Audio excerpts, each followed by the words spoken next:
के बारे में बताया, पार्षद के चुनाव कैसे होते हैं, उसे वेतन मिलती है कि नहीं मिलती। तो हम देखिए ये जानना चाहेंगे कि जैसे भारत में जो है करीब 40 से 60 प्रतिशत लोग जो होते हैं वही सिर्फ वोट करने आते हैं। बाकी जो जनता होती है वो आप वोट करने नहीं आती है। तो आप उनके लिए क्या कहना चाहेंगे वैसे? मैं तो जनता से यही अपील करना चाहता हूँ कि ज्यादा से ज्यादा वोटिंग होनी चाहिए, उससे परिणाम अच्छे आते हैं। आदमी सोचता है कि चलो यार मेरे एक वोट से क्या हो रहा है, लेकिन एक एक वोट बड़ा कीमती होता है। हर आदमी को एक अपना पसंद का जनप्रतिनिधि जो है चुनने का ये मौका मिलता है। तो अपने हिसाब से दिमाग में होता है कि यार मेरा ये आदमी अच्छा है, ये बुरा है, ये काम मेरे लिए कर सकेगा, ये नहीं कर सकेगा। तो इस तरह आदमी सोच ये रखनी चाहिए कि मेरे वोट से ही ये चुनाव जीत रहा होगा। और अच्छे आदमी के लिए अगर जो चुनाव होता है तो सबको जाके बढ़ चढ़ करके सबसे पहले अपना वोट डाल करके आना चाहिए। ये मैं जनता से अपील करता हूँ।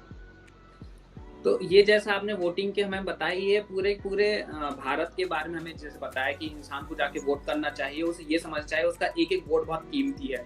पर हम अगर यहाँ पर देखेंगे जैसे निकाय चुनाव होता है, जिसे पार्षद के चुनाव भी बोला जाता है, इसमें करीब और रेशियो आपका मतलब और जो वोटिंग की लिस्ट होती है वो और घट जाती है। क्यों? क्योंकि आधे ज्यादा लोगों के पास वोटिंग कार्ड तो होता है पर उन्हें ये पता ही नहीं होता है कि उन्हें पार्षद के लिए रजिस्ट्री करवानी पड़ती है, इनरोलमेंट करवाना पड़ता है कि भाई हमें उसमें वोट डालना है अपने वार्ड मेंबर के लिए। उसके लिए अलग से आपको रजिस्ट्री करवानी पड़ती है, रजिस्ट्रेशन करवाना पड़ता है। तो आप इन लोगों को क्या सलाह देना चाहेंगे जो नए युवक होते हैं जिनको जानकारी नहीं होती है कि वार्ड मेंबर के लिए आपको अलग से अपना इनरोलमेंट या रजिस्ट्रेशन फॉर्म भरना पड़ता है?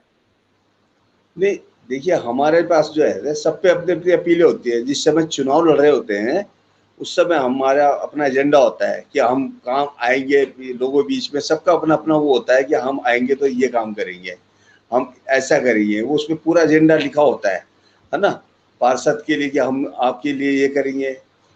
कई लोग बड़ी हवाइयाँ चीजें छोड़ देते हैं, लेकिन जेन्युइन लोग जो हैं जो कर सकते हैं, जो मेन मूलभूत समस्या जो होती है वो लिखी होती है कि हमारी अपील है कि हम आएंगे तो ये चुनाव लड़ेंगे और हम आपके लिए ये कर सकते हैं। अब जैसे कई चीजें हैं हमारे क्षेत्र के अंदर। अभी जैसे हम चाह रहे थे कि एक डिस्पेंसरी होनी चाहिए। पहले हमारे यहाँ डिस्पेंसरी होती थी, आज वो है नहीं। तो डॉक्टर उसमें बैठे होने चाहिए। जैसे कि लोग कोई दिक्कत होती है, कोई दूर अस्पताल में जा रहा है, तो छोटी मोटी चीजों के लिए हर क्षेत्र के अंदर एक डिस्पेंसरी की व्यवस्था होनी चाहिए। जो हमारे क्षेत्र के अंदर पहले जिस तरह की व्यवस्था होती थी वो अब भी क्यों नहीं हो सकती? अब तो बहुत अच्छा सुचारू हो सकती है। अब उसकी व्यवस्था अगर जो होए क्षेत्र के अंदर तो क्या होता है कि डॉक्टरों को एक जैसे छोटी मोटी चीजों के लिए भी, दवाई लेने के लिए कोई दूर अस्पताल में जा रहा है, कोई कॉर्नेसल में जा रहा है, वहां भीड़ दुनिया भर की होती है, उससे वो भीड़ भी उधर कम हो जाएगी। तो जैसा आपने हमें बताया इस बार, तो जनता फिर भी आप जैसे देखेंगे निकाय चुनाव को, पार्षद के चुनाव को जनता सीरियस ही नहीं लेती है। तो इन लोगों को हम क्या बोलना चाहेंगे, क्या बताना चाहेंगे, कैसे इनको जागरूक करें कि नहीं भाई निकाय चुनाव को आपको करने चाहिए, वार्ड मेंबर को आपको सीरियस लेना चाहिए उसके वोटिंग के लिए? मैं तो जनता को बस एक ही बात कहना चाहता हूँ कि हर किसी की जिम्मेवारी बनती है। ऐसा नहीं है कि पार्षद की ही सारी जिम्मेवारी होती है। पार्षद को कुछ बातें जनता सिखाती है, ऐसा सीख के हवा कोई नहीं आता है। हम जनता के बीच में ही सीखते हैं। और क्या हम सीखते हैं, क्या हम सिखाते हैं? जब संवाद होता है तो हर चीज का होता है। कई जगह क्या होता है कि जैसे हमें छोटे स्कूलों में बुला लेते हैं, तो हम सबसे पहले वहाँ पे बच्चों का ध्यान रखते हुए बच्चों को क्या चाहिए, सबसे पहले उनको हम शुद्ध बातें सिखाना चाहते हैं कि शुद्धता कैसे आएगी। हमारे यहाँ नदियाँ हैं, नदियों के अंदर कूड़ा डालते हैं लोग। बच्चों बीच बीच में आप लोगों ने कैंप लगा के लोगों से अपने माध्यम से भी ये चीज़ें बोलनी है। कहीं नुक्कड़ नाटक होता है, हम उनको ही बोलते हैं कि आप इस तरह का पर्यावरण के लिए करिए। कि नदियाँ हमारी जैसे पहले कभी साफ होती थी, उस तरह की नदियाँ हमारी साफ होनी चाहिए। हमें पौधे लगाने चाहिए। हमारे को क्या इस तरह जिस तरह बच्चे कुछ भी खा लेते हैं, कहीं भी फेंक देते हैं, तो इस चीज़ के लिए भी हम लोगों को बच्चों को सिखाते हैं, स्कूलों में बताते हैं कि बीच-बीच में टीचर भी बताती है, तो हम लोग भी उसमें भागीदारी निभाते हैं। जैसे हमारे क्षेत्र में जो भी कॉलेज होती हैं, आपके छोटे स्कूल होते हैं, प्राइमरी स्कूल होते हैं, तो मेरे क्षेत्र में है 2-4 स्कूल, और कई जगह तो बहुत बेचारे गरीब बच्चे पढ़ते हैं, तो उनके पास व्यवस्था नहीं होती है। आप बोलना नहीं चाहिए। हमारे कुछ मित्र ऐसे हैं कि सारे लोग हमारी जो है बात मानते हैं। अभी जिस तरह ठंड थी, मैंने देखा बच्चों पे ना कोई किस तरह कलर की जैकेट पहन के आ रहा है, कोई कैसी स्वेटर पहन के आ रहा है। तो मैंने पूछा मैडम से ये क्या है, कि तो मैडम ने बोला यहाँ पे जो है बच्चों की व्यवस्था नहीं हो पाती है, कहीं वो नहीं दे पाते। तो हमने अपने मित्रों से सहयोग लिया। हमने 101 वो स्वेटरें जिस एक ही कलर की बना करके, मैरून कलर की बोली थी मैडम ने, तो हमने वो भी दी। तो हम ऐसे छोटे-छोटे काम भी करते हैं, जैसे उद्गार नहीं करना चाहिए। बच्चों के लिए जितना भी पॉसिबल होता है, जैसे हमारे यहाँ बिनार बस्ती में जाते हैं, वहाँ कम से कम 2.5 घंटे मैंने टाइम दिया है, और आज भी मैं जाता हूँ। लेकिन मुझे इस बात की खुशी है, पहले तो बिल्कुल जैसे आदिवासी की ज़िंदगी गुजार रहे थे, तो मुझे आज खुशी इस बात की है, वहाँ की लड़कियों ने भी इंटर तक किया है, और आज सबसे ज़्यादा खुशी इस बात की है कि उनको देखते हुए और लोग भी अपने बच्चों को पढ़ा रहे हैं। अभी जिस तरह आशाओं की नौकरियाँ निकलती थी, तो बाहर से लेडीज़ जाते हुए थोड़ा बस्ती में वो कतराती थी कि वहाँ का ऐसा है, तो मुझे खुशी इस बात की है।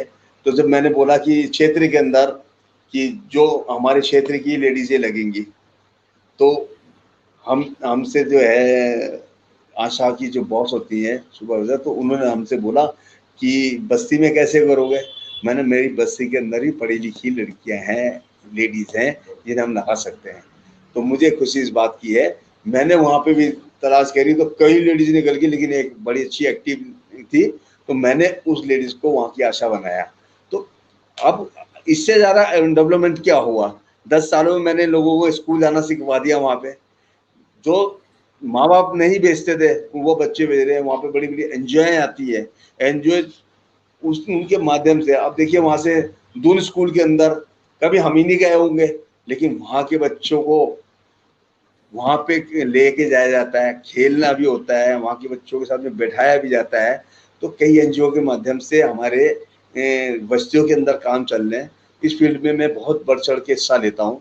हमेशा मैं फ़ोकस करता हूँ क्योंकि उनकी ज़िंदगी जो है एक तरह से बदल जाए। तो काफ़ी बच्चे वहाँ एक्टिव हो गए हैं। काफ़ी अभी देखिए एक अभी मुझे हमारे क्षेत्र के अंदर गुरु नानक इंटर कॉलेज है, बॉयज़। तो वहाँ के मुझे जो एक सोलंकी सर है, तो वो मिले, तो उन्होंने बताया कि आपके इधर के क्षेत्र, कह रहे मैंने यहाँ के बच्चों को बोला तो लोग आए नहीं, तो बॉक्सिंग में वहाँ वो बाहर गए पूरी टीम लेकर के, वहाँ से जीत के आए, तो वो बोल रहे कि सबसे ज़्यादा तुम्हारे वहाँ बस्ती के बच्चे, इस क्षेत्र के बच्चे बच्चे निकलेगी। तो मुझे बड़ी खुशी है, कम से कम यार हमारी बात को हमसे मान रहे हैं लोग। अब इससे ज़्यादा क्या होगा?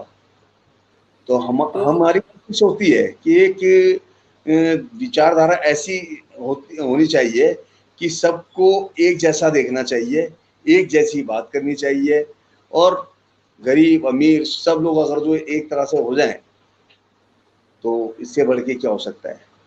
दून स्कूल ये से बात मुझे ये चीज़ देखने को मिल रही है कि हमारी बिंदार बस्ती, लोग कहते हैं बड़ी ऐसी बस्ती है, लेकिन वहाँ कुछ अच्छे लोग भी हैं, और वो अपने बच्चों को पढ़ाना जा रहे हैं।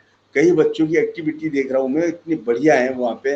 अभी कई कार्यक्रमों में मैंने देखा वहाँ के बच्चे इतना बढ़िया, अभी जिस तरह 15 अगस्त पे इतना प्रोग्राम करा उन्होंने, तो देशभक्ति के गानों पे हर चीज़ पे देख रहा हूँ एक्टिविटी बहुत अच्छी कर रहे हैं। तो मुझे खुशी है, आगे और अच्छा करेंगे। उनको जिस तरह हम पुश करते हैं तो और बढ़िया करेंगे।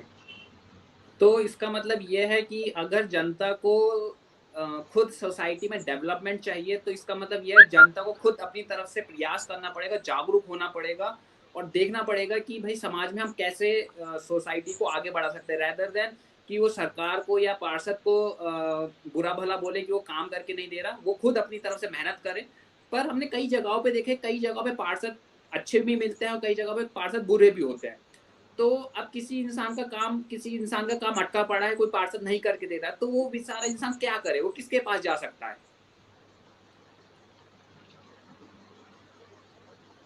देखिए, अगर जो नगर निगम से संबंधित चीजें होती है, मैं कई बार लोगों को बोलता हूँ कि जो सफाई व्यवस्था है ये पार्षद भी कर सकते हैं। अगर जो पार्षद नहीं कर रहा है कहीं का, तो जाकर के डायरेक्ट स्वास्थ्य अधिकारी से मिले सफाई की विषय में, तो स्वास्थ्य अधिकारी इनका संज्ञान लेते हैं। तो वो अपने जितने भी इंस्पेक्टर है, हर क्षेत्र में इंस्पेक्टर भी होते हैं, सुपरवाइजर भी होते हैं, तो अगर जो वो इंटरेस्ट नहीं ले रहा, तो अगर जो वहां पे शिकायत जाती है, तो वहां पे उस काम को स्वास्थ्य अधिकारी ड्यूटी लगाते हैं और वो काम करवाते हैं, है ना।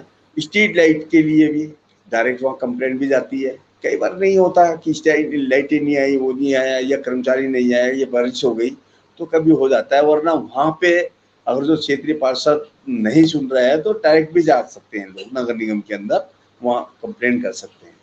और कंप्लेंट के साथ साथ ये भी है कि आपने कंप्लेंट करी, उस पर संज्ञान अगर दोबारा नहीं हुआ, आप दूसरे बार जा सकते हैं।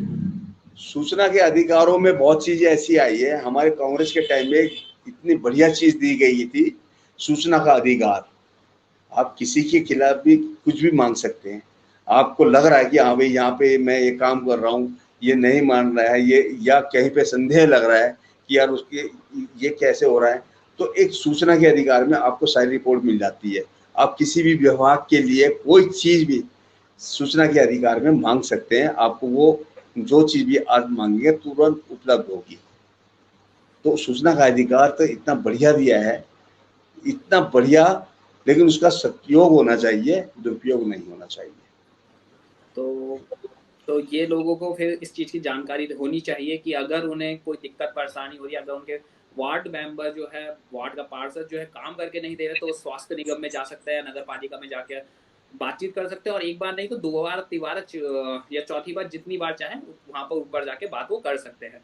तो ये आपने हमें उन चीज के बारे, अब जैसे कि हम पॉलिटिक्स के बारे में बात करते हैं, सारा पॉलिटिक्स है, तो पॉलिटिक्स के बारे में एक बहुत जानी पहचानी बात है जो हर बच्चा बच्चा जानता होगा कि पॉलिटिक्स एक गंदी चीज है, उसमें ना ही फंसो तो अच्छी बात है, एक दलदल है वो, उसमें ना ही इंसान जाए तो अच्छी बात है। तो आपकी नजर में इस बात पे क्या सोच विचार करते हैं आप? देखिए, ऐसा नहीं है एक बोले तो कोई कुछ भी कह देता है। जिस समय आदमी जब किसी भी फील्ड में जाता है ना, तो उस फील्ड के अंदर पूरा के पूरा जो चक्रव्यूह होता है, उसको रौंदता हुआ आगे बढ़ता रहता है, ठीक है। तो उसको नहीं लगता कि मैं यहाँ पे दलदल में हूँ, कहाँ हूँ। जिसकी विचारधारा अच्छी होगी ना, तो दलदल में भी बड़ा अच्छा काम कर जाता है। जैसे कमल दलदल में भी खिल के दिखा देता है। कमल भी है, और मतलब एक तरह से क्या होता है कि मिट्टी के अंदर आप सोने को डाल दो, मिट्टी के अंदर आप सोने को भी डाल दोगे ना, अगर जो काम करने वाला सोना होगा, जो अच्छा सोना होगा, तो मिट्टी के अंदर भी चमकता हुआ दिखाई देगा। ये भी एक वो है। सही बात है, अगर वो पीतल होगा तो वो चमकेगा ही नहीं, वो तो बस सही चमके बात है। गई।